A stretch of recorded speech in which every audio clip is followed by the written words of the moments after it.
మనం మీ ఫామ్ మొత్తం తిరగడం జరిగింది.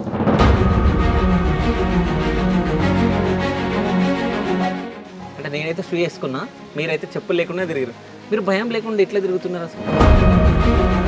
అదే మా మనవరాలు కానీ వచ్చి ఉంటే మిమ్మల్ని కూడా please remove your shoes there అని చెప్పి ఉంటుంది. అవునా? ఓకే. భూమికి ప్రాణం ఉంది. ప్రాణం ఉన్న భూమిలో చెప్పులు లేకుండా నడిస్తే ఆక్యుపెన్షన్ సిస్టమ్ జరుగుతుంది, బ్లడ్ సర్క్యులేషన్ బాగా జరుగుతుంది, బీపీ తగ్గుతుంది, షుగర్ తగ్గుతుంది, హార్ట్ ప్రాబ్లం రావు. ఇవన్నీ హెల్త్ బెనిఫిట్స్ ఎన్నో రకాలుగా ఉంటాయి. నేను రోజుకు మా పొలంలోనే 10 కిలోమీటర్లు జరుగుతాను, టైర్డ్ కాలేదు. మిమ్మల్ని కాసేపు ఇంటర్వ్యూ తీసుకొస్తేనే మీ మొహం చూడకుండా నేనే బాధపడాల్సి వచ్చింది. ఎందుకంటే అసలు న్యాచురల్ ఫార్మింగ్ చేయాలని చెప్పేసి ఎందుకు అనుకున్నారు, ఎప్పుడు అనుకున్నారు? ఉద్యోగాలు వదిలిపెట్టి ఇద్దరం ఈ 17 acres ల్యాండ్ కొన్నాం. కొండలు, గుట్టలు, రాళ్ళు, రప్పలు, ఒరే వెదవను చేస్తే నేను బాడీని తీసుకెళ్ళి తగలబెట్టేదాన్ని కూడా దిక్కుంటారు. అప్పుడు అన్నీ అడవి మృగాలన్నీ కూడా ఇక్కడ ఉంటాయి. ఐపీఎస్ కానీ ఐఏఎస్ ట్రైనింగ్ అయిన వాళ్ళు కూడా ఇక్కడికి వస్తుంటారు. మొన్న ఈ మధ్య కూడా వాళ్ళంతా నుంచి కూడా ఒక 100 మంది శాస్త్రవేత్తలు రావడం జరిగింది. ఏ వృక్షానికి ఎంత నీరు అవసరం, ఏముంటుంది, అది ఎలా ఇస్తుంది, if you love the plant plant can give life to us అనేది ఇక్కడ ప్రూవ్ చేసుకుంటాం. ఈ ఫామ్ దగ్గరికి చాలామంది ప్రముఖులు వచ్చారు. అంటే వైఎస్ రాజశేఖర రెడ్డి కానీ, చంద్రబాబు నాయుడు కానీ, సో ఇంకా వేరే కంట్రీస్ జార్జ్ బుష్ కూడా రావడం జరిగింది. వాళ్ళు వచ్చి ఇక్కడ చూసి ఏం మాట్లాడారు, మీతో ఏం చెప్పారు అసలు? ప్రకృతి కన్నా గొప్పవాడు ఎవడో లేదు. ఎంత శాస్త్ర పరిజ్ఞానం ఉన్నా కూడా ప్రకృతి గొప్పదనేది, మనం ప్రకృతిని మర్చిపోయినప్పుడు దేశానికి విపత్తు దాపరించిందనేది మాత్రం మనం గమనించాలి. కానీ రైతుకి అసలు విలువ అంటే గౌరవం కానీ విలువ కానీ ఎవరైనా ఇస్తున్నారా అంటే గవర్నమెంట్ కానీ ఎవ్వరు ఇవ్వట్లేదు. ఎందుకు ఇవ్వలేదని మీరు వాళ్ళని అడగాలి, నన్ను అడగడం కాదు. మనం సన్న బియ్యం ఇస్తున్నాము, దొడ్డు బియ్యం ఇస్తున్నాము, కిలో ఫ్రీగా ఇస్తున్నాము అని ఇన్ని రకాలుగా మనం అనేక రకాలుగా స్కీములు పెట్టాము. 30,000 సంపాదిస్తున్నాడు కదా, అతనికి కిలో రూపాయికి ఇవ్వాల్సినంత అవసరం వచ్చింది. ఇంత ఖర్చు పెట్టి పండించినప్పుడు దాన్ని ఏ రేటుకి అమ్మాలి? 50 రూపాయలకు అమ్మితే కూడా రైతుకి గిట్టుబాటు కాలేదు. అలాంటి దాన్ని మనం రూపాయికో ఫ్రీగానో ఇచ్చుకుంటున్నాం, మేము పోటీలు పడి మేము అంత చేస్తున్నాం ఇంత చేస్తున్నాం అనేది కాదు. అప్పుడు ఈ దేశం ప్రగతి ఎలా వస్తుందో ఒక్కసారి ఆలోచించండి. ఉన్న వాళ్ళని సోమరిపతి పనులు చేస్తున్నాం మనం. నేను చైనాకి అగైనిస్తే, చైనా ప్రోడక్ట్స్ కానీ చైనా విద్యా సిద్ధాంతాలు కానీ ఒక భారతీయ పౌరుడిగా, కానీ చైనాను కూడా నేను గౌరవిస్తాను. ఎందుకంటే ఎవడైనా మా దగ్గరికి వచ్చినాడు, నువ్వు ఇలా తిరుగుతుంటే నీకు ఎవడు పెళ్ళి ఇస్తానంటే ఎందుకు ఎవరండి? పెళ్లి చేసుకుంటే పెళ్లి కానుకలు వస్తాయి, మా అమ్మకు పెన్షన్ వస్తుంది, మా నాయనకి పెన్షన్ వస్తుంది. ఒక కాలు చేయ వంకరగా పెట్టుకుంటే కూడా దాని బ్రిడ్జ్ కూడా 2,000 4,000 వస్తుంది. మా ఇంటికి వచ్చే ఇన్కమ్ అంత అనేది వాడు క్యాలిక్యులేట్ చెప్తున్నాడు. ఉన్న వాళ్ళ పిల్లలే అంత మంచి స్కూల్లో చదవాల, రైతు కూతురు అందులో చదవద్దా అన్నట్టు ఒకటి ఏదో నేను విన్నా ఇక్కడ. చీఫ్ మినిస్టర్ కొడుకేనా స్కూలు? ఓకే. బాలకృష్ణ కూతురికైనా, చిరంజీవి కొడుకులు లాంటి వాళ్ళకైనా, లేదా ఐపీఎస్ వాళ్ళు ఐఏఎస్ వాళ్ళకైనా, మినిస్టర్ మనవరాలకైనా నా కూతురు ఆ స్కూల్లో ఎందుకు చదవకూడదు? మనమరాలు. సో తను ఎక్కడ చూసినా బ్యానర్లో కనిపిస్తుంది. నేచర్ని నాకన్నా అద్భుతంగా పిల్లలకి ఎడ్యుకేట్ చేస్తుంది. ఓకే.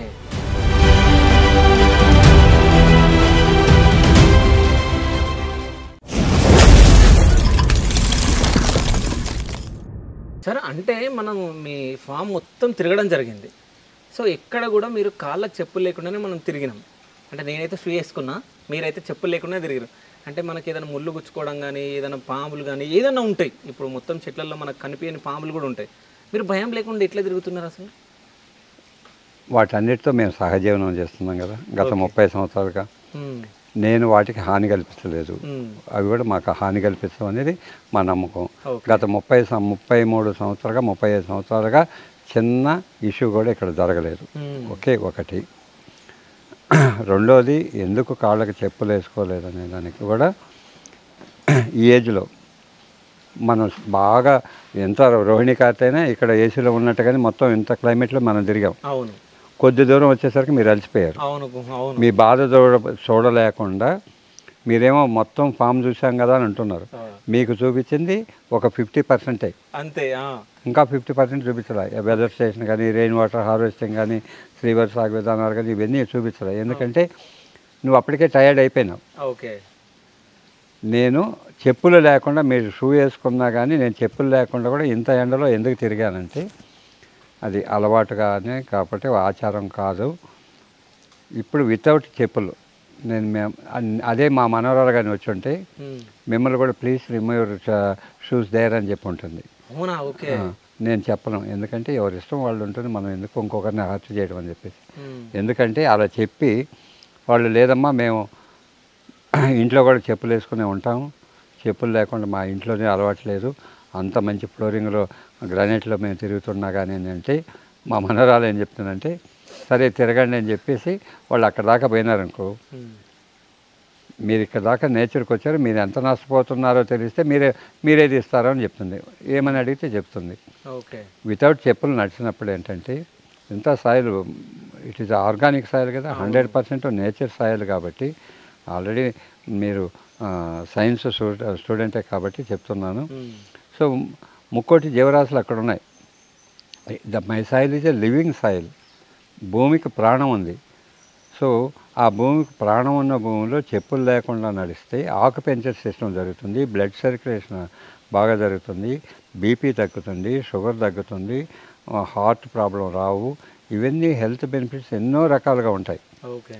అవి మానేసేసి మనం షూ వేసుకునేసి తిరిగితే ఆ బెనిఫిట్స్ అన్నీ పోతాయి కదా. నేను రోజుకు మా పొలంలోనే 10 కిలోమీటర్లు తిరుగుతాను, టైర్డ్ కాలేదు. మిమ్మల్ని కాసేపు ఇంటర్వ్యూ తీసుకొస్తేనే మీ మొహం చూడకుండా నేనే బాధపడాల్సి వచ్చింది. ఎందుకంటే అంత చెప్తున్నా క్లైమేట్కి మీరు అడ్జస్ట్ కాలేక, అంటే అలాంటి అలవాట్లు లేకపోవడం వల్ల మీకు ఆక్యుపెన్చర్ సిస్టమ్ పోయింది, బ్లడ్ సర్క్యులేషన్ ప్రాబ్లం ఉంటుంది. ఇప్పుడు మీరు సైన్స్ స్టూడెంటే కాబట్టి భూమికి మ్యాగ్నెటిక్ పవర్ ఉంటుంది. మనం నడిచినప్పుడు మన దగ్గర ఉన్న యాంటీ ఎలిమెంట్స్ ఏమన్నా ఉంటే it will buy observing. Okay. భూమికి ఆకర్షణ శక్తి ఉంది కాబట్టి మన దగ్గర ఉన్న రోగాలని అది తీసుకొనేసి మంచిది మనకు ఇస్తుంది. కాబట్టి అలాంటి భూమిలో మనం చెప్పులు వేసుకోవడం ఎందుకు, షూ వేసుకోవడం ఎందుకు అనేది మా ఉద్దేశం. ఓకే. సో పాములు తేళ్ళు ఇవి ఉంటాయి అనేసి అంటే నేచర్లో కొన్ని ఉంటాయి, వాటి ప్రదేశానికి మనం పోం, మన ప్రదేశానికి అవి రావు. అవి ఎక్కడ మీకు అంతా చేస్తాను కదా, మొత్తం బయోమాస్ చూపించాను కదా, అక్కడంతా ఎందుకు దారాలు కట్టామంటే అది నిషేధిత ప్రాంతం, మీరు అవసరం లేదు. ఓకే. వాటికి రక్షణ ఉండే చోట అవి ఉన్నాయి, మనం ఉండే చోట క్లీన్గా పెట్టుకున్నాం. ఇక్కడికి అవి రావు, వాటి ఉండే చోటకి మనం పోం. అవి అలవాటు అయిపోయినాయి ఆ విధంగా. అయ్యా మా ప్లేస్కి మీరు రావద్దని, మీ ప్లేస్కి మేము పోవని. సో మాకు మా వర్కర్స్ తెలుసు ఆ ప్లేస్కి ఎక్కడ పోతే ఎలా పోతే ఏం జరగదు అనేది మాకు ఉంటుంది. అందువల్లనే ఎన్ని ఫంక్షన్స్ జరిగినా ఏం జరిగినా ఇప్పటి వరకు ఒక్కరికి కూడా చిన్న ఇబ్బంది కూడా కలగవు. సో అందువల్ల నేచర్ బెనిఫిట్స్ అన్నీ మీరు పోగొట్టుకుంటున్నారు కాబట్టి ఇక్కడ షూ వేసుకుంటారు, చెప్పులు వేసుకుంటారు. సరే అదేమనుకుంటా అంటే ఆ ముసలోళ్ళు చాదస్తంగా వాళ్ళు పొలమకపోతే షూ తీపిచ్చాడు అని కూడా అంటారేమని మేము ఉంటాము. సరే ఫైనల్గా మాత్రం ఇది అందువల్ల మేము వేసుకోం. ఓకే. అందువల్ల మా పొలంకి వస్తే చెప్పులు అక్కడ తీసేసి అంటారు. మొత్తం చివరి కారెక్కేటప్పుడు చెప్పులు ఒక్కొక్కసారి కనిపించు, మా అమ్మ ఎతికి పెడుతుంది, ఎతికి పెట్టిన కనిపించకపోతే శబరిమలకి పోయి వచ్చాం కదా, స్వామి శరణం అప్పైన చెప్పులు లేకుండా కూడా ఇంటికి పోతాం, మళ్ళీ నెక్స్ట్ మరుసటి రోజుకి అవి ఉంటాయి వేసుకుంటాం. ఓకే. సో అంటే ముఖ్యంగా మీ పేరు అసలు 2 తెలుగు రాష్ట్రాల్లోనే కాదు, అంటే దేశం మొత్తం మారుమోగుతుంది. అసలు న్యాచురల్ ఫార్మింగ్ చేయాలని చెప్పేసి ఎందుకు అనుకున్నారు, ఎప్పుడు అనుకున్నారు? నేచురల్ ఫార్మింగ్ చేయాలని అనుకోవడం అనేది కాకుండా మనం ఏం తింటున్నాం, ఎందుకు బ్రతుకుతున్నాం, ఎలా బ్రతుకుతున్నాం, మన సమాజంలో ఏంటి, మన పూర్వీకులు ఎలా బ్రతికారు, విషం లేని ఆహారం తింటూ మనం ఎందుకు బతకూడదు అనేది ఒకటి. బేసిక్గా నేను పుట్టింది రైతు కుటుంబంలో, మా తాతల ముత్తాతల కాడి నుంచి వ్యవసాయం చేసే కుటుంబం. నిజంగా చెప్పాలంటే ఈ అగ్రికల్చర్లో పేటెంట్ రైట్ అనే కుటుంబాలు మావి. ఓకే. సో అలాంటి కుటుంబంలో పుట్టి ఈరోజు వ్యవసాయాన్ని మనం మర్చిపోతే ఎలాగా? ఒక మీ దగ్గర ఉన్న కెమెరామెన్ కానీ, మీ కార్ డ్రైవర్ కానీ ఉన్నారు. మీ కార్ డ్రైవర్కి కూడా మీరు ఎంతో నెలకు ఒక 15,000 20,000 ఇస్తుంటారు. దాంతో అతను హ్యాపీగా తన కుటుంబాన్ని గడుపుకుంటూ తను కూడా ఒక 4-5 వేల రూపాయలు సెక్యూరిటీ కోసం ఒక చిట్ వేసుకుంటుంటాడు. ఒక 1 lakh 2 lakhs సేవింగ్స్ కోసం. కానీ అదే ఆ చిన్న స్థాయిలో నుంచి పెద్ద స్థాయిలో ఆ విధంగా సేవింగ్స్కి ఉంటారు. ఒక రైతు మాత్రం అలా భరోసా లేదు కదా. నేను నెలకు 10,000 రూపాయలు చిట్టి కడుతున్నానంటే అతనికి ఎప్పుడు ఏ అవంతరం జరుగుతుందో తెలియదు. అన్నీ ఇది సీడ్ సహకరించిన, ప్రకృతి సహకరించిన, సో మళ్ళీ మొక్క ఏది క్లైమేటిక్ సహకరించిన, మొత్తం ఈల్డింగ్ వచ్చిన తర్వాత అత్యధిక దిగుబడి వచ్చినప్పుడు దళారుల దగ్గరైనా మోసపోవాలి. ప్రకృతి వైపరీత్యాలల్లో పోతుంది. అనేక రకాలుగా రైతు నష్టపోతున్నాడు. కాబట్టి రైతుకు భరోసా లేదు. నేను 1 లక్ష రూపాయలు చిట్టి వేసుకుంటున్నాననే కాన్ఫిడెంట్గా లేదు. ఎప్పుడు ఇన్కమ్ వస్తుంది, ఎప్పుడు పోతుందని లేదు. కానీ ఒక రైతు 1 ఎకరం ఉన్న రైతు నష్టం అంటాడు, 10 ఎకరాలు ఉన్న రైతు కూడా అక్కడికక్కడే నష్టం అంటున్నాడు, 50 ఎకరాలు ఉన్న రైతు కూడా అతనికి తగ్గట్టుగా నష్టం కూడా జరుగుతూ ఉంది. ఒక సాఫ్ట్వేర్ ఇంజనీరుకి ఒక నెలకు 3-4 లక్షల రూపాయలు శాలరీ డ్రా చేస్తున్న పరిస్థితులలో ఈ రోజులలో ఒక రైతుకు భరోసా ఎక్కడిది? అంటే 4 లక్షల రూపాయలు కాదు, 40,000 నికరంగా రైతుకు ఆదాయం 40-50 ఎకరాలు ఉన్నాడు కూడా నాకు అన్ని ఖర్చులు పోను నాకు 40,000 50,000 మిగులుతుందని భరోసా లేదు. కానీ సాఫ్ట్వేర్ లేకపోయినా బతకచ్చు, కానీ ఫుడ్ సెక్యూరిటీ లేకపోతే బతకలేం కదా. కాబట్టి ఆ రైతులందరూ కూడా నిరుత్సాహంతో నిష్ప్రయోజకంగా అనేక రకాలుగా బాధపడుతుంటే అవి చూసి బాధపడుతూ, సో ఈ సమాజానికి రైతాంగానికి మనం ఏమైనా చేయగలుగుతామా అనే దాంతో నేను వ్యవసాయానికి జాబ్ చేసి, నేను మా మిస్సెస్ ఇద్దరు జాబ్ చేసాము, ఇద్దరు వదిలిపెట్టి వచ్చాం. మా నేటివ్ చిత్తూరు జిల్లా, అక్కడ పుట్టాను పెరిగాను. సో అక్కడ కొంతవరకు చదువుకున్నాను. మళ్ళీ పాలిటెక్నిక్ కోసం మెడ్రాస్ తమిళనాడుకి వెళ్ళాను, అక్కడ చదువుకున్నాను, అక్కడే జాబ్ చేశాను. అక్కడి నుంచి హైదరాబాద్కి ట్రాన్స్ఫర్ అయ్యి అదే కంపెనీలో వచ్చాను.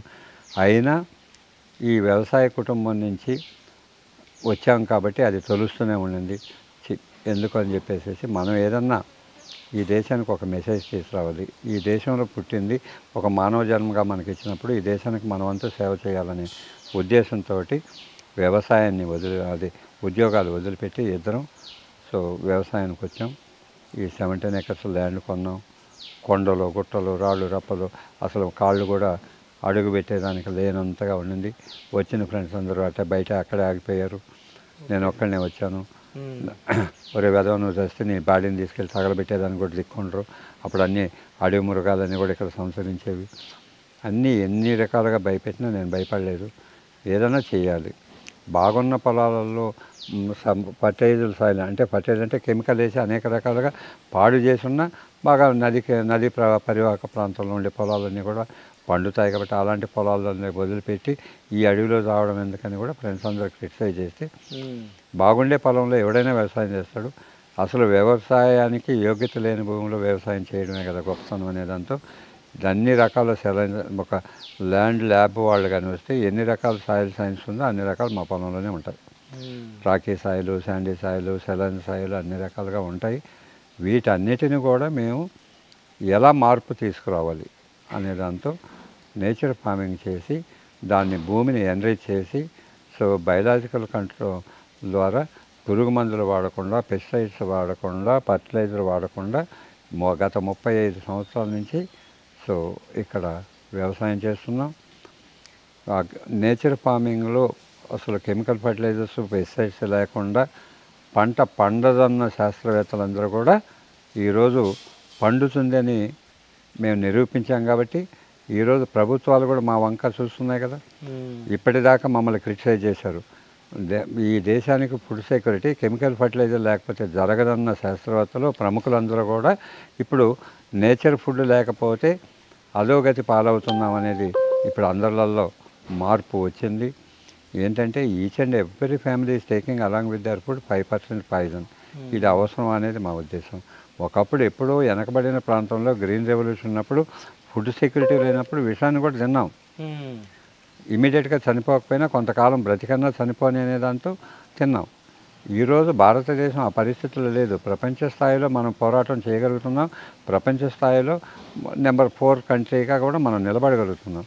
సో అన్ని రకాల ఆర్థికంగా కానీ బలోపేతంగా కానీ ఇన్ని ఉన్నప్పుడు కూడా మీలాంటి యువకులకి ఈ దేశంలో ఉన్న మేధా సంపత్తికి మేధావులందరికీ కూడా విషంతో కూడుకున్న ఆహారం తింటున్నారు.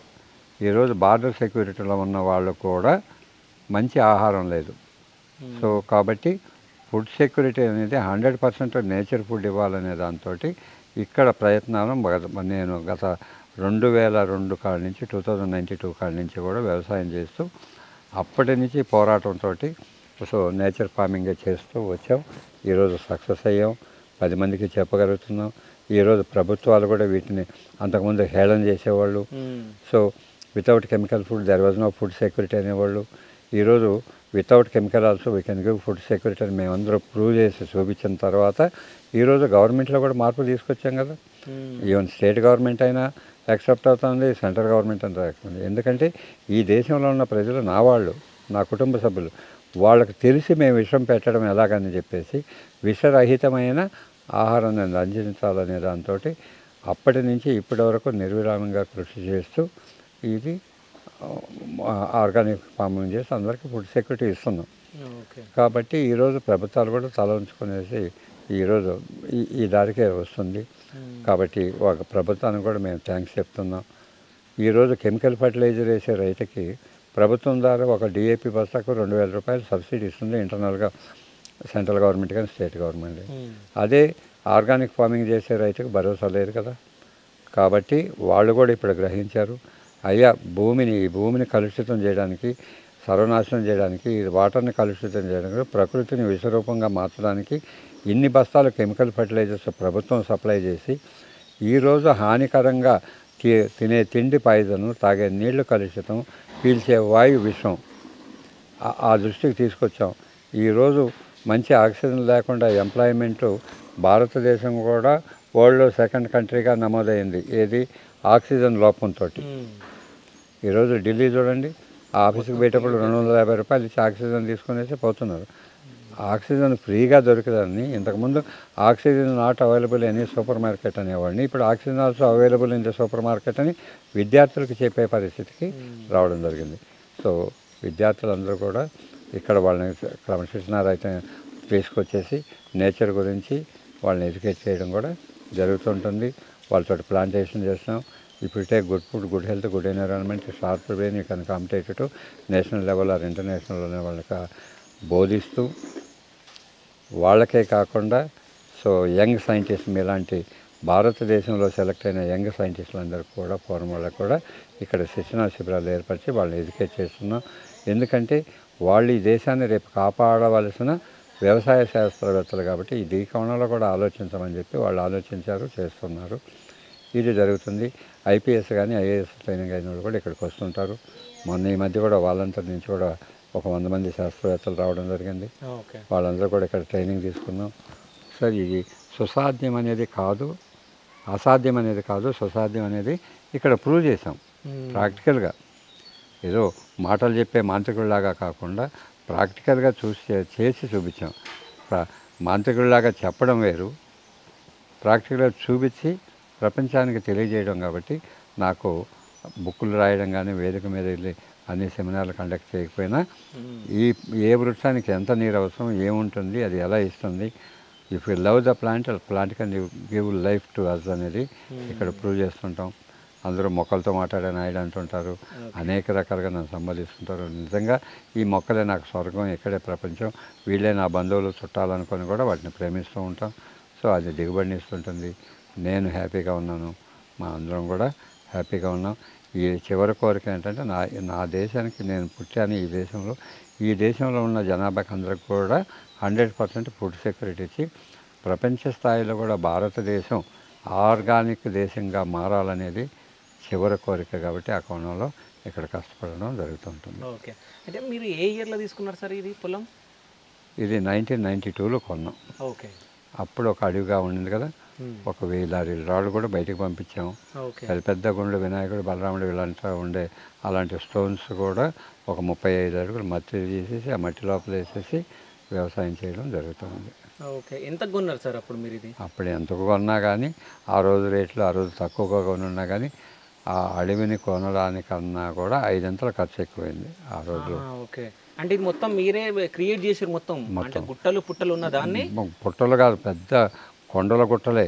ఓకే. ఒక్క అడుగు కూడా తీసి పక్కన అడిగేసేదానికి లేదు. ఓకే. ఇక్కడ అన్ని ముళ్ళ కంపలు ఉన్నాయి. ముళ్ళ కంపలు తీసాం, రాళ్ళన్నీ బ్లాస్ట్ వేసాం, అవన్నీ తీసుకెళ్ళి పక్కకు వేసాం. ఈ ఇల్లు కట్టుకొని ఇప్పుడన్నా ఒక లారీకి 100-200 రూపాయలు తీసుకుపోయే రాళ్ళు కూడా డబ్బులు పెట్టుకొని పోతున్నారు. అప్పుడు తీసేదానికి వాళ్ళకే కూడా మేము ఎక్కడైనా షిఫ్ట్ చేయడానికి ఒక 50 రూపాయలు 100 రూపాయలు ఇచ్చేది. వాళ్ళు ఆ రాళ్ళు తీసుకుపోయి సిటీలలో బెందెడ్ కోసం కానీ ఇట్లాగా కూడా అమ్ముకునేవాళ్ళు. ఓకే. సో ఇప్పుడు ఈ ఫామ్ దగ్గరికి చాలామంది ప్రముఖులు వచ్చారు, అంటే వైఎస్ రాజశేఖర రెడ్డి కానీ, చంద్రబాబు నాయుడు కానీ, సో ఇంకా వేరే కంట్రీస్ జార్జ్ బుష్ కూడా రావడం జరిగింది, సో యుఎస్ ప్రెసిడెంట్. సో అంటే వాళ్ళు వచ్చి ఇక్కడ చూసి ఏం మాట్లాడారు మీతో, ఏం చెప్పారు అసలు? ఏం చెప్పేదేముంది, ఇప్పుడు ఒక భారతదేశం కాదు ప్రపంచానికి కూడా మనం ఒక మెసేజ్ ఇవ్వాలి కదా. పాఠాలు చెప్పడం కన్నా కూడా ప్రాక్టికల్గా చూడండి అని చెప్పాము. శ్రీవరి సాగు అనేది ఒకటి చేశాను. Okay. System of rice intensification method, using of less water, less seed in a less area, high yield అనేది మా కాన్సెప్టు. ఒక ఎకరానికి 92 అంటే 30 కిలోల బస్తాల ఒడ్లు నారు పోసి నాటుతాం అందరూ. ఇక్కడ instead of 30 kgs I'm using only 2 kgs, 2 కిలోల విత్తనంతో ఒక ఎకరం నాటు పెడతాను. ఒక ఎకరానికి 28 కిలోల సీడు ఆదా చేస్తున్నాం. ఒక విలేజ్లోనే 100 to 1000 acres of paddy field ఉంటుంది. మండలంలో కొన్ని థౌజండ్స్ ఆఫ్ ఉంటాయి. So in a district level, state level, national level తీసుకుంటే some million hectares paddy field ఉంటుంది. So million tons of seed we are wasting. If that seed convert into the national food సెక్యూరిటీకి, భారతదేశంలో జనాభాకి 142 కోట్ల జనాభా కూడా ఒక 25 డేస్కి ఫుడ్ సెక్యూరిటీ వచ్చు. That much of seed we are wasting. ఈ దేశానికి అంత అవసరం. మనం వేస్ట్ చేసే సీడ్ మలేషియా, సింగపూర్, థాయిలాండ్ వాటికి ఆహార భద్రతకి సరిపడేంత సీడ్లు మనం వేస్ట్ చేస్తున్నాం. ఇది మా అవివేకంతో కదా. కాబట్టి తక్కువ విత్తనంతో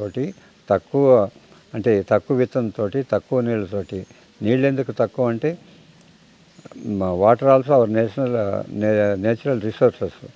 భావితరాలకు మనం వేస్తున్నాం. ఉన్నది ఒకప్పుడు బావులతో తోడుకొని వ్యవసాయం చేశారు, బోర్లు వేశారు. ఆ బోర్లు కూడా అడుగంటికి పోయాయి. 100 ఫీట్ల నీళ్ళు వస్తున్నది ఇప్పుడు 500 కాదు 1000 అడుగుల లోపల కూడా రావడం లేదు. కాంక్రీట్ జంగల్గా మనం మార్చేసాం. ఎందుకంటే మనం ధ్వంసం చేస్తున్న ప్రకృతి ద్వారా నేచర్ మొత్తం కూడా స్పాయిల్ చేసాం.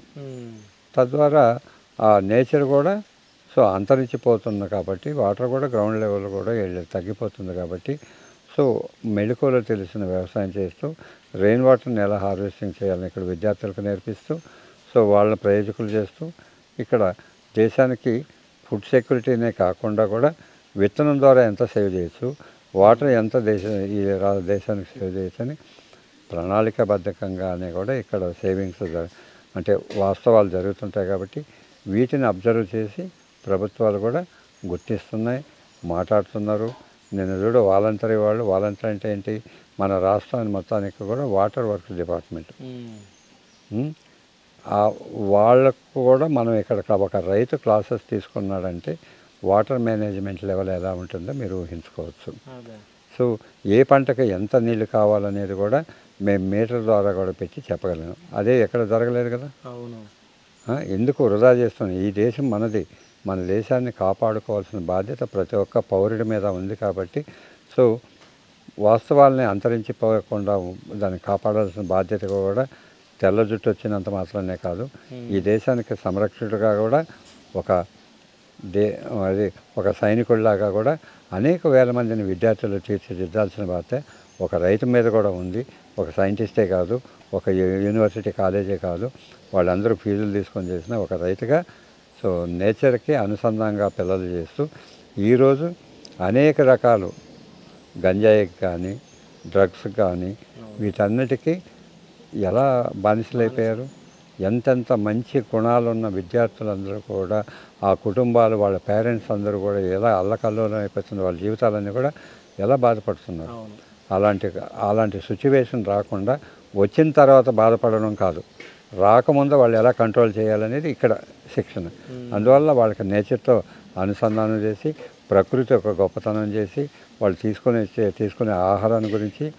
సో మంచి ఆహారం తీసుకుంటే మంచి గుణాలు వస్తాయి, మంచి బుద్ధులు ఉంటాయి. ఈ దేశానికి వాడు సమర్థవంతమైన నాయకుడు అవుతాడు. కానీ సో దేశాన్ని విధ్వంసం చేయడానికి కారకుడు కాడనేది నమ్మి వాళ్ళని దేశానికి ఈ రాష్ట్రం నీకు అనేక రకాలుగా సహకరించింది. నీ చదువుల కోసం కానీ నీ తిండి కోసం కానీ అనేక రకాలుగా ఇచ్చింది. కాబట్టి ఈ దేశం ఎవరిది మంది కాబట్టి మనకు వచ్చిన ఇన్కంలో 10% ఈ దేశానికి కాంట్రిబ్యూట్ చేయమని కూడా విద్యార్థులను ఎడ్యుకేట్ చేసి మంచి గుణాలతోటి సద్గుణాలతోటి. ఇప్పుడు బాగా ఉన్నవాడు వాళ్ళ ఇంట్లో సెంట్రల్ ఏసీనే ఉంటుంది. ఆ ఏసీ ఉందని సంబరపడడం కాదు, ఆ ఏసీ ఉన్న ఇంట్లో కూడా ఆక్సిజన్ ఎంత పర్సెంటేజ్ ఉంది, కార్బన్ డైఆక్సైడ్ ఎంత పర్సెంట్ ఉంది, తను పీల్చుకునే గాలి విషపూరితమైనదా కాదనేది కూడా టెస్టింగ్లో లేదు కదా. కాబట్టి ఆ విద్యార్థులను ఇంట్లో 4 మొక్కలు పెట్టుకొని మంచి 24 hours ఆక్సిజన్ రిలీజ్ చేసే మొక్కలు పెట్టుకొని ఆ మొక్కలతోటి ఉదయాన్నే నిద్రలేసి ఆ మొక్కల దగ్గర 2 నిమిషాలు వంగితే మంచి ఆక్సిజన్ పీల్చుకుంటారు. వాళ్ళ చదివింది కూడా రీకలెక్ట్ అవుతుంది. సో వాళ్ళ బ్రెయిన్ యాక్టివేట్ అవుతుంది. వాళ్ళు రాసే ఎగ్జామ్ కూడా 100% మార్కులు స్కోర్ చేస్తారు. వాళ్ళు ఈ దేశానికి మంచి ఈ దేశాన్ని వాళ్ళ భవిష్యత్తు మీద ఆధారపడి ఉంటుంది. కాబట్టి ఆ విధంగా తీర్చిదిద్దుతున్నాం. వాళ్ళు విచ్చలవిడిగా వదిలేసేసి ఈరోజు తల్లిదండ్రి చెప్పడం లేదు, బిజీ లైఫ్ అయిపోయింది. 2 ఎంప్లాయీస్ వాళ్ళ పని వాళ్ళు చేసుకుంటూ ఇంటికి వస్తే తండ్రి ల్యాప్టాప్ పెట్టుకుంటూ తల్లి సెల్ ఫోన్ చూసుకుంటూ వచ్చిన ఇంకా మిగతా వాళ్ళతో మాట్లాడుకుంటూ వంట చేస్తుంటుంది. ఈ పిల్లవాడిని పట్టించుకునే లేదు. వాడు మంచినీళ్ళు తాగాలన్నా, పాలు తాగాలన్నా, అన్నం తినాలన్నా సెల్ ఫోన్ ఇవ్వాలి. వాడు యూట్యూబ్లో ఏం చూస్తున్నాడో తెలియదు. వాడు మంచి చూస్తున్నాడా చెడు చూస్తున్నాడో కూడా పేరెంట్స్ అబ్జర్వ్ అయ్యి. ఎందుకంటే ఆ సెల్ ఫోన్ తీసుకుంటే వాడు ఏడుస్తుంటాడు, వాడు అన్నం తినడు, వాడి కేకలు భరించలేకుండా వీళ్ళు చేస్తున్నారు. కాబట్టి అవన్నీ కాకుండా కూడా వాళ్ళకి సదుద్దేశంతో ఇక్కడ నేర్పించి నువ్వు యూట్యూబ్ కూడా చూసుకో. ఇలాంటి గ్రీన్ రెవల్యూషన్ గురించి మొక్కల గురించి చెప్పడం వల్ల వాళ్ళ మొక్కల గురించి చేసి ఆక్సిజన్ ఈ దేశానికి ప్రకృతి కోసం దేశ సంరక్షణ కోసం ఒక మొక్క ఇంతగా పాటుపడుతున్నప్పుడు మన మానవ జన్మగా ఉండి మనం ఈ దేశానికి ఇంత విధ్వంసం చేస్తున్నామని రియలైజ్ అయ్యి వాళ్ళందరూ కూడా ఈ దేశానికి ఇప్పుడు మంచి పౌరులుగా తీర్చిదిద్దాలనే ఉద్దేశంతో వాళ్ళు తీర్చిదిద్దుతున్నాం. వాళ్ళందరూ కూడా ప్రయోజకులయ్యారు. నువ్వు ఫుట్పాత్ మీద పో, తాతగారు బాగుండారా, అంకుల్ బాగున్నారా అని పలకరించే వాళ్ళు ఉన్నారు. నువ్వు రైల్వే స్టేషన్కి పో, లేదు ఫస్ట్ క్లాస్ రైల్వే స్టేషన్లో ఫస్ట్ క్లాస్ కంపార్ట్మెంట్ ఎక్కినా, జనరల్ కంపార్ట్మెంట్ ఎక్కినా, సెకండ్ క్లాస్ ఎక్కినా, ఎక్కడికెక్కినా పలకరించే వాళ్ళు ఉంటారు. నిన్న ఆ విధంగా ఎయిర్పోర్ట్కి వెళ్ళినా, ఇంటర్నేషనల్ లెవెల్కి వెళ్ళినా అనేక మంది ఫ్యాన్స్. మీరు చెప్పినట్టుగా ప్రపంచ స్థాయిలో కూడా ఎందుకు ఒక రైతు నాకేం పెద్ద హంగామా లేదు, నేనే ఒక రాజకీయ నాయకుడు కొడుకుని కాదు, నేను ఏదో ఒక ఎన్జిఓ ఆర్గనైజేషన్ నేను ఫలానా అని చెప్పి బ్యానర్ పెట్టుకుని కూడా తిరగలేదు. అయినా గుర్తిస్తున్నారు కదా. నిన్న పొరపాటున ఏదో ఒక వస్తువు కోసం బేగం బజార్కి వెళ్ళాను. నిన్న జరిగిన విషయానికి 4 షాపులకు వెళ్ళాను.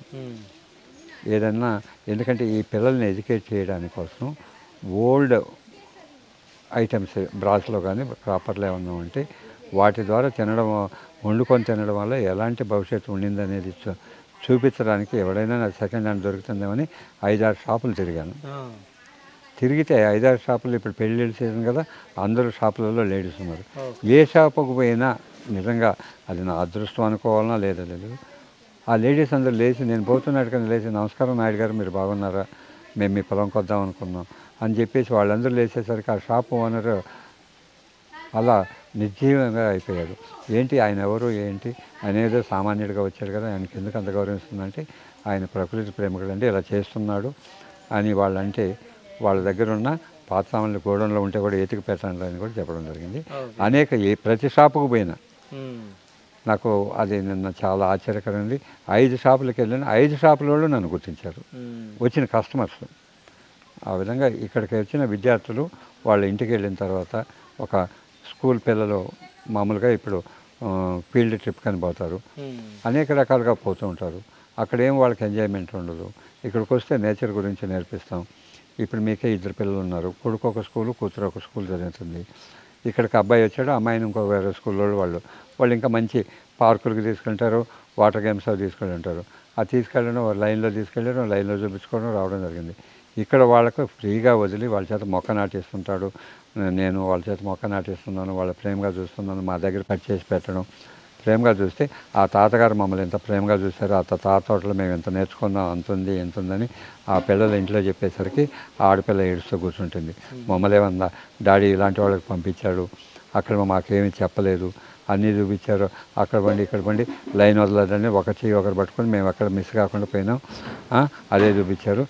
నువ్వేమో విచ్చలవిడిగా తోటలో ఆడుకున్నానంటావు, మరి మామిడికాయలు తిన్నానంటావు, పప్పాయి తిన్నావు, ఇవన్నీ చూసావు, అన్నీ చూసావని చెప్తున్నామని చెప్పి ఆ పిల్ల ఏడుస్తుంటే తండ్రి ఏం చేస్తాడు, ఆడపిల్ల వేస్తే బాధపడతాడు కదా, లేదులేమ్మా నేను తీసుకెళ్తానులే సరే అని అంటే వీడు ఆల్రెడీ చెప్పుంటాడు, ఆ తాత పేరు ఎక్కడో లేదు, నాగరత్న నాయుడు అని గూగుల్లో కొడితే ఇమీడియట్గా వస్తుంది లొకేషన్, పోవచ్చు అని చెప్పేసరికి వాళ్ళది ఆ పిల్ల వీడు గెలిపెడుతుంటాడు, వీడు మోనోపొలి కావాలి కదా, నేను చూసింది గొప్ప నిరూపించుకోవాలనే దాంతో ఆ పిల్లని నేర్పిస్తుంటే ఆ సాటర్డే సండే వాళ్ళ పేరెంట్స్ని తీసుకొని వాళ్ళు ఆ పిల్లవాడు వస్తాడు, చెల్లెలు వస్తుంది, పేరెంట్స్ వస్తారు, వాళ్ళ కుటుంబ సమేతంగా కూడా ఉదయం నుంచి సాయంకాలం వరకు ఇక్కడ ఉండి ఎంజాయ్ చేసి వెళ్తూ ఉన్నారు. సో వాళ్ళు రిటర్న్ గిఫ్ట్ నేనేమి ఇకపోయినా ఒక వారానికి సరిపోయేంత మంచి ఆక్సిజన్ ఇచ్చి పంపిస్తున్నా. ఓకే. సో ఇప్పుడు ఇన్ని రకాల మొక్కలు ఉన్నాయి కదా సార్, అంటే చాలా మొక్కలు ఉన్నాయి, ఎక్కడి నుంచన్నా కష్టపడి తెచ్చిన మొక్క ఉందా ఇక్కడికి? అన్నీ కూడా ఇప్పుడు నేనేమి భగవంతుడు కాదు, లేకపోతే విఠలాచార్య పిక్చర్ బుక్స్ అని వేస్తే మొత్తం అక్కడ అద్భుతాలు సృష్టించడానికి కాదు కదా. సో ఎక్కడెక్కడ ఏ మొక్క ఏ ప్రాంతంలో ఉన్నా, అది కాశ్మీర్లో ఉన్న మొక్క అయినా ఇక్కడ బ్రతికించాలి, కన్యాకుమారిలో ఉండే మొక్క అయినా బ్రతికించాలి, ఊటీలో మొక్క అయినా, రామగుండంలో మొక్క ఇక్కడ నుంచి ఇతర దేశాల మొక్కలన్నీ కూడా ఇక్కడ ఆ క్లైమేట్లో ఉండేవి, ఈ క్లైమేట్లో సూటబుల్ కావనేవి కూడా ఇక్కడ పండిస్తాం. అదే అంటే నేను ఎగ్జాంపుల్ యాపిల్ మొక్క. సో యాపిల్ మొక్క అసలు యాపిలే కాదు, ఓకే, ఒక ఈ మధ్య ఒక ఫ్లవర్ వచ్చింది, ఓకే, బ్రెజిలియన్ రెడ్ కాక్ అనేసి. ఓకే, అది బ్రెజిల్ దేశంలో కోల్డ్ క్లైమేట్లోనే ఆ ఫ్లవర్ వస్తుంది. ఓకే, అది తీసుకొచ్చి పెట్టాను ఇక్కడ వస్తుందో, అది బ్రహ్మాండమైన ఫ్లవర్ వచ్చింది కదా. ఓకే, దాని పేరు కూడా తెలియకపోతే గూగుల్లో సెర్చ్ చేస్తే వచ్చింది, బ్రెజిలియన్ రెడ్ కాక్ అని. సో మా అమ్మాయి మా మనవరాలు చెప్తుంది. ఓకే, అంతంత కూడా ఉన్నాయి కదా, ఎందుకంటే ఇక్కడ క్లైమేటు ఎక్కడికి ఎవరికి ఏ టెంపరేచర్లో ఏ మొక్క బతకాలనో దాన్ని ఇక్కడ ఉంటుంది. So biodiversity with eco friendly plantation ఉంటుంది. ఏ ప్లాంట్ కూడా సన్లైట్ ఎంత అవసరమో అలా దాన్ని సన్లైట్ ఇస్తున్నాం. ఎనీ మొక్క any plant can prepare food through photosynthesis అనేది ఇక్కడ వాళ్ళకు చెప్పడం జరుగుతుంటుంది. సో వాళ్ళు నేర్చుకుంటూ ఉంటారు. సో ఈ విధంగా మీరు చూడండి, మనీ ప్లాంట్కి ఏమైనా వేసామా, ఎంత పైకి ఎక్కిందో, మీ అనుకున్న ఆ మనీ ప్లాంట్ కొట్టుడు ఎంత పైకి వెళ్ళిందో, ఆకులు ఎలా ఉన్నాయి. సో ఇవన్నీ కూడా నేచరే, ప్రకృతి కన్నా గొప్పవాడు ఎవడో లేదు. ఎంత శాస్త్ర పరిజ్ఞానం ఉన్నా కూడా ప్రకృతి గొప్పదనేది మనం ప్రకృతిని మర్చిపోయినప్పుడు దేశానికి విపత్తు దాపరించిందనేది మాత్రం మనం గమనించాలి. కాబట్టి ప్రకృతిని కాపాడుకోవాల్సిన బాధ్యత ప్రతి ఒక్కరి మీద ఉంది. అందుకే చిన్నపిల్లలకి ఈ సమ్మర్లో అంతా మేమేం చేస్తామంటే సీడ్ బాల్స్ తయారు చేసి పెట్టుకుంటాం. వాళ్ళు వస్తే వాళ్ళకి ఇస్తాం, వాళ్ళ పేరెంట్స్కి ఇచ్చేసి మీరు ఎక్కడన్నా కారులో మీరు ఎక్కడన్నా ప్రయాణిస్తుంటే కారులో పోతూ కూడా ఈసలట త్రో చేసేసుకోండి, అక్కడ మొక్కలు మొలుస్తాయని చెప్పేసి ఎన్విరాన్మెంట్ని ఎలా కాపాడాలనేది పిల్లలకి నేర్పిస్తుంటాం. వాళ్ళతోటి సీడ్ బాల్స్ తయారు చేపిస్తాం. అన్ని రకాల సీడ్స్ కూడా మా దగ్గర ఉండే సీడ్స్ అన్నీ కూడా అవి మట్టి కరిగే కొద్దికి మొలకెత్తేసి ఆ భూమిలో అది నాటుకుపోయేసి, సో వర్షాకాలంలో వేస్తున్నాం కాబట్టి అది తట్టుకుంటుంది, రెసిస్టెన్స్ పవర్ ఉండి కొంచెం వాటర్ తక్కువైనా కూడా బ్రతికి ఈ దేశానికి మంచి ఉన్నతమైన ఆక్సిజన్ అందించాలనే భ్రమతోటి ఇలా ప్రక్రియలు కూడా చేస్తుంటాం. ఓకే.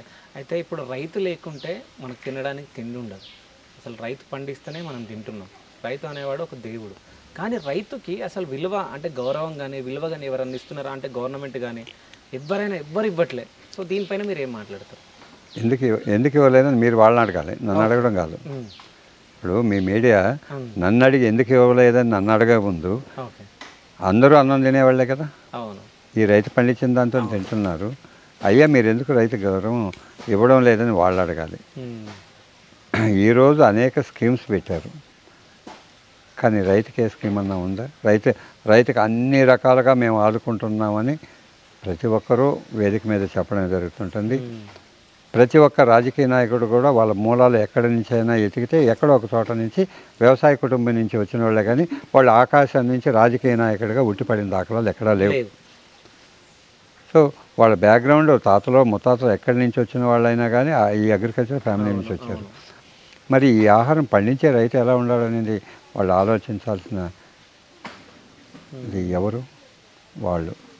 సో ఏదో కంటి తుడుపుకోవట్లో మేము అది చేసాం ఇది చేసామని కాకుండా ప్రణాళికాబద్ధకంగా ఒక రైతు మీరు ఒక అగ్గిపెట్టి తయారు చేసుకుంటున్నారు, ఆ అగ్గిపుల్లకు మంది ఎంతని, పుల్ల కాస్ట్ ఏంటి, ఆ బాక్స్ కాస్ట్ ఏంటి, ఇది పోన దానికి వ్యాట్ కానీ జిఎస్టీ కానీ ఇవన్నీ వేసుకొని మీ ప్రాఫిట్ 20% 30% వేసుకొని అమ్ముతున్నారు కదా. రైతుకి ఏమన్నా భరోసా ఉందే? ఈ సంవత్సరం ఈ ధాన్యం బస్తా ఇంత అమ్ముతుంది, వచ్చే సంవత్సరం దీని మీద 10% పెరుగుతుందని ఏమన్నా ధైర్యం ఉన్నాయా?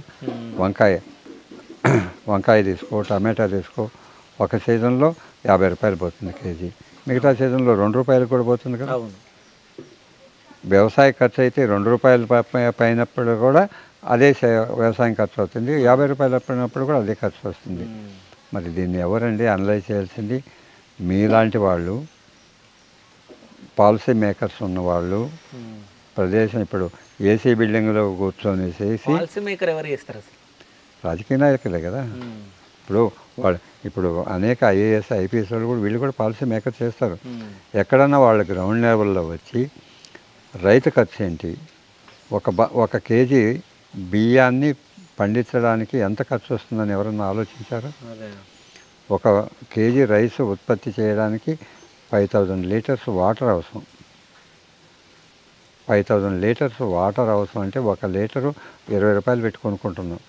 నువ్వు బోర్లో నీళ్లు మీరు ఉచిత కరెంట్ ఇచ్చినా కింది నుంచి పైకి నీళ్లు రావడానికి బోర్ వేసుకోవాలి రైతు, దాని మోటార్ పెట్టుకోవాలి, దాని ఖర్చులు ఇవన్నీ తీసేసుకుంటే 1 లీటర్కి 5 పైసలు లెక్క వేసుకుంటే కూడా ఎంత అవుతుంది?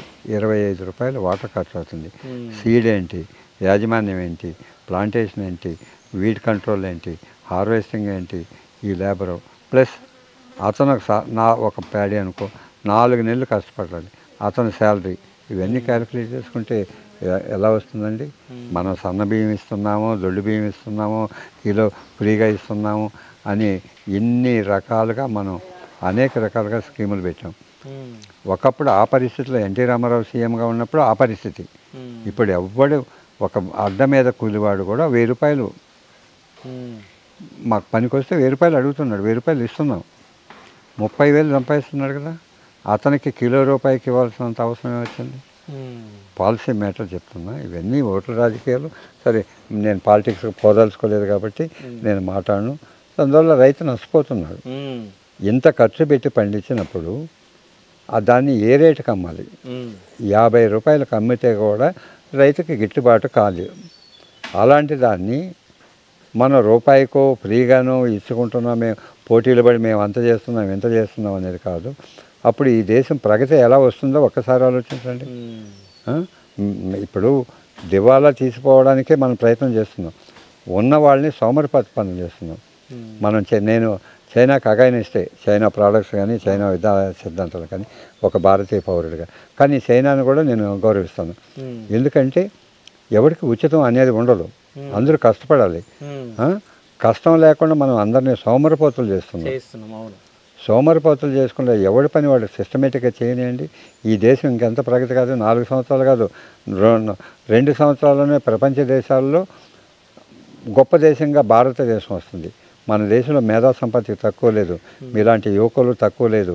ఇప్పుడు చైనాలో అంతా ముసలివాళ్ళు అయిపోయినారు. మన దగ్గర యంగ్ యూత్ చాలా గొప్పగా ఉంది. ప్రపంచంలో ఎక్కడ లేనంత యూత్ మన దగ్గర ఉంది. టెక్నాలజీ మనకుంది. మన యూత్ కూడా మంచి బ్రిలియంట్ స్టూడెంట్స్ ఉన్నారు.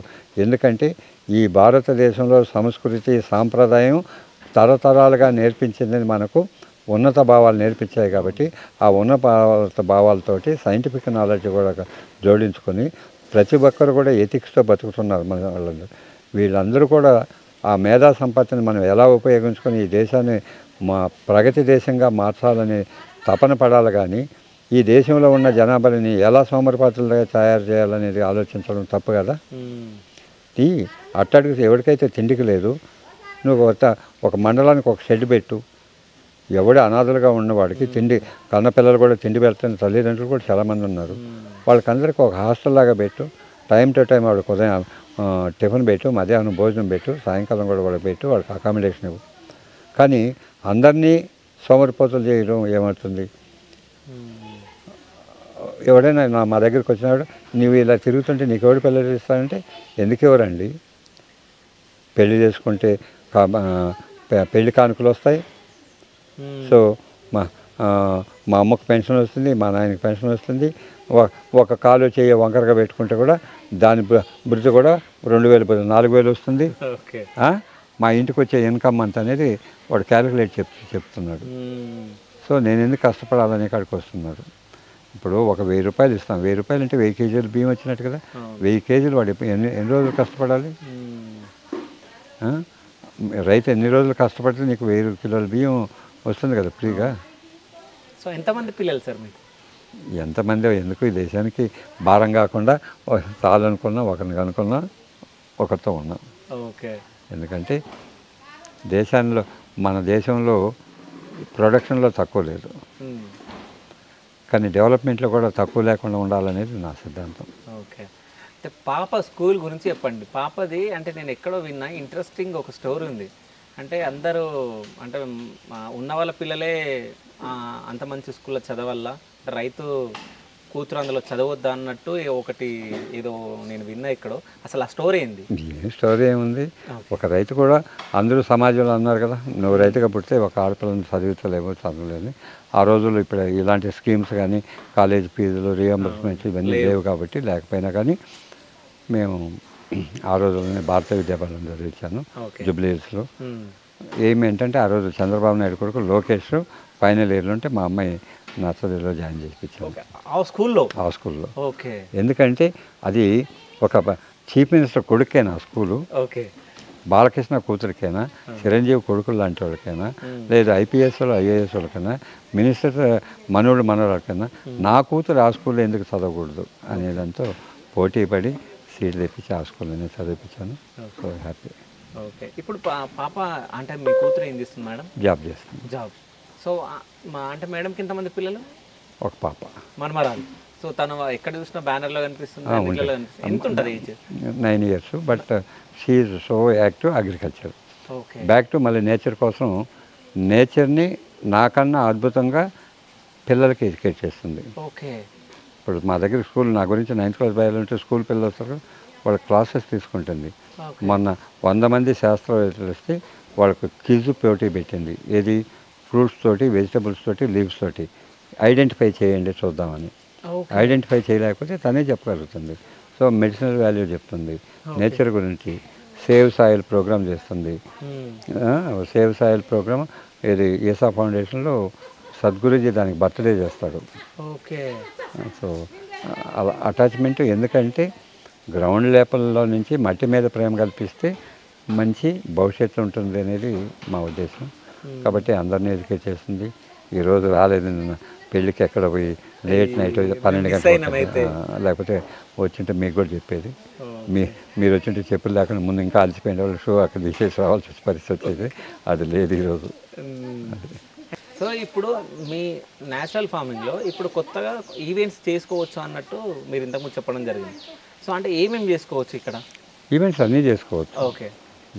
వాళ్ళు వస్తే, అబ్బాయి అమ్మాయి వస్తే చాలు, పెళ్లి చేసుకోవచ్చు, హల్దీ ఫంక్షన్ చేసుకోవచ్చు, వాళ్ళకి బర్త్డే ఫంక్షన్ చేసుకోవచ్చు, వెడ్డింగ్ ప్రీ వెడ్డింగ్ షూట్ చేసుకోవచ్చు. వెడ్డింగ్ అయితే సో ఏది పోస్ట్ వెడ్డింగ్ కూడా చేసుకోవచ్చు. ఇంకా ఇంకా ఏంటంటే యానివర్సరీస్, 25th యానివర్సరీ అని, 10th యానివర్సరీ, 30 years యానివర్సరీ. ఎందుకంటే వాళ్ళ పేరెంట్స్కి కొడుకులు పుట్టారు కదా, కొడుకులు కూతురు ఉంటారు. మా నాన్న మా అమ్మ మమ్మల్ని ఎంత కష్టపడి చదివించారు, వాళ్ళు మేము భవిష్యత్తులో మంచి ప్రయోజకులైన మా నాన్నకి ఏమైనా చేయాలనేది అందరిలో ఈరోజు కోరికలు వచ్చాయి. తల్లిదండ్రుల గౌరవించి అది ఎక్కడో స్టార్ హోటల్లోనో రిసార్ట్స్లో చేస్తే ఏముంటుంది? ఈ నేచర్కు అంటే ఆ ప్రేమ ఎక్కడుందంటే నేచర్తో పుట్టుకొచ్చిన వ్యక్తులకే ఉంటుంది, కమర్షియల్గా ఉండేవాడికి ఉండదు. కాబట్టి నేచర్ మీద అవగాహన ఉన్నవాళ్ళు ఇక్కడ తీసుకొచ్చి ఈ ప్రకృతి బడిలో, ఈ ప్రకృతి మాత ఆధ్వర్యంలో, సో మా అమ్మ నాన్నకి మేము సెలబ్రేట్ చేస్తే ఈ భగవంతుడు ముక్కోటి దేవతలు ఎక్కడో లేదు, ఇక్కడే ఉన్నారు కాబట్టి వాళ్ళందరూ మా అమ్మ నాన్న ఆశీర్వదిస్తారని వాళ్ళకి వెడ్డింగ్ యానివర్సరీ తీసుకొస్తున్నారు. వాళ్ళ పిల్లలకి దౌతి ఫంక్షన్లకి ఇక్కడ వచ్చి తీసుకొచ్చి చేస్తున్నారు. సో అన్ని ఫంక్షన్లకి ఇక్కడ అవకాశం ఉంటుంది, అనుకూలమైన వాతావరణం ఉంటుంది. వాళ్ళకు నేను కూడా నా వంతు సహకరిస్తే నా కుటుంబంలో సభ్యులకి ఏదైనా కార్యక్రమం జరిగితే నా మనవడికి మనవకాల దగ్గరుండి కూడా వాళ్ళని హ్యాపీగా ఉండి చేసి పంపిస్తూ ఉంటుంది. కాబట్టి నెక్స్ట్ ఛాన్స్ మీదే కూడా ఉంటుంది కాబట్టి రండి. ఓకే, ఇక్కడే అమ్మాయిని తీసుకొస్తే పెళ్లి చేసి పంపిస్తాను, లేదు హల్దీ ఫంక్షన్ చేసుకోవాలని చేసుకోవచ్చు, ప్రీ వెడ్డింగ్ షూట్ కావాలన్నా ఇస్తాను. Done. Thank you so much sir. అంటే మీలాంటి వ్యక్తిని నేను మీతో మాట్లాడడం, మీలాంటి వ్యక్తిని నేను మన జనాలకు పరిచయం చేయడం నేను చాలా హ్యాపీగా ఫీల్ అవుతున్నా. ఎందుకంటే మాలాంటి జనరేషన్ పర్సన్స్కి మీలాంటి వాళ్ళు చాలామంది ఇన్స్పిరేషన్ అవుతారు. ఎందుకంటే మీరు చేసేది మేము ఇప్పుడు చూసి ఈ వీడియో అంటే మీరు మాట్లాడుతుంది మేము చూసి మేము కూడా అంటే మాలాంటి వాళ్ళు యూత్ చాలామందికి తెలియదు. ఇప్పుడున్న జనరేషన్ మొత్తం అసలు ఫోన్లు ఉంటే చాలు, ఏం చూస్తారో తెలియదు, వాళ్ళకి ఏం తెలియదు, అసలు రైస్ ఎక్కడి నుంచి వస్తుందో కూడా తెలియదు. నిజం చెప్పాలంటే అంటే రైస్ పండిస్తారా అనేది కూడా తెలియదు. సో ఏం తెలియని వాళ్ళకు మీలాంటి వాళ్ళు చాలామందికి ఇన్స్పిరేషన్గా అవుతారు కూడా. సో ఇట్లాగే మీరు ఇంకా మంచి మంచి పనులు చేయాలని చెప్పేసి నా మనస్ఫూర్తిగా మా శివ స్టూడియోస్ త్రూ కోరుకుంటూ thank you so much sir. Thank you. మీకు మీ స్టూడియో యాజమాన్యానికి మీ ద్వారా వీక్షించే ప్రేక్షకులందరికీ కూడా అభినందనలు, శుభాశీస్సులు.